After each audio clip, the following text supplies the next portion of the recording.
तो लो जनाब माशाल्लाह दोस्तों की फरमाइश तो माशाल्लाह पहले सूए ली माशाल्लाह पठ आ गई ने तो बड़ी अनमोल तोहफे ने नागरा शेप च माशाल्लाह कमाल दी चीज़ ने और वड्डे पेट च माशाल्लाह वड्डे पेट माशाल्लाह पठ ने। बाकी मेरा एक देवे दो देवे वो नसीब की गल है, मुकद्दर की गल है, ठीक है ना मेरा भाई।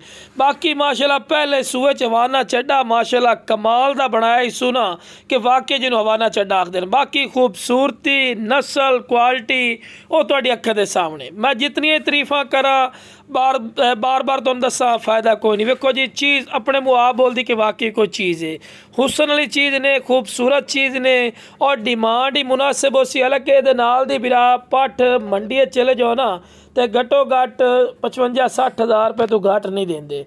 और वेखो जी मेन गल है कि पहले सूए दे विच भी अल्लाह खैर कीते इस टाइम 2 लीटर दुध वाली माशाल्लाह बकरी बनी खलोती है। इंशाल्लाह गारंटी शुदा 2 लीटर दुध देसी 2 टाइम का, ठीक है ना।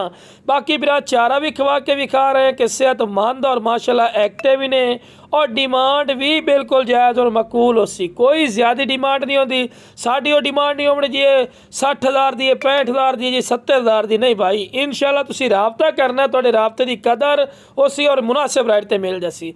तो लो बिरा हवाना चड्डा वेखो बिरा पहले सूए दे विच ना इतना हवाना चड्डा बड़ा मायने रखता है माशाल्लाह।